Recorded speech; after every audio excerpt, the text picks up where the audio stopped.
முன்னொரு காலத்தில் காஷ்யப முனிவருக்கு 2 மனைவிகள் இருந்தாங்க. ஒருத்தி பேரு வினதா, இன்னொன்னு கத்ரு. 2 பேரும் குழந்தை வரம் கேட்டு முனிவர் அருளால முட்டைகளை இட்டாங்க. கத்ருவோ ஆயிரக்கணக்கான முட்டைகளை இட்டா.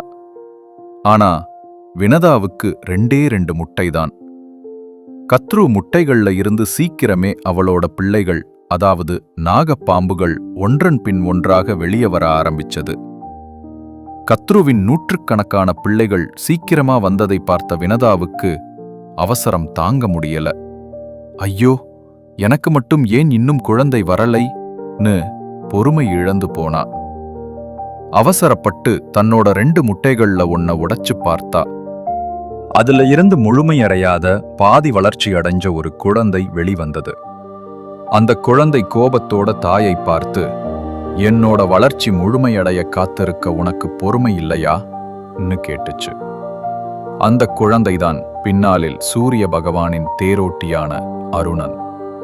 வினதா செஞ்ச தப்புக்கு அவசரப்பட்டு அடுத்த முட்டையையும் உடைக்காதேன்னு சாபம் கொடுத்துட்டு விண்ணுக்கு போயிடுச்சு.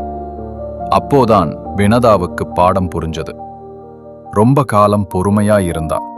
சரியான நேரத்துல 2வது முட்டையில இருந்து அளவில்லாத பலம் கொண்ட கருடன் வெளிவந்தது. அவன் பறவைகளுக்கே ராஜாவா ஆனான். நாமளும் இப்படித்தான். எதுவுமே உடனே நடக்கணும்னு அவசரப்படுறோம். ஆனா வாழ்க்கைங்கிறது ஒரு கரு மாதிரிதான். அது முழுமை அடையறதுக்கு கால அவகாசம் தேவை.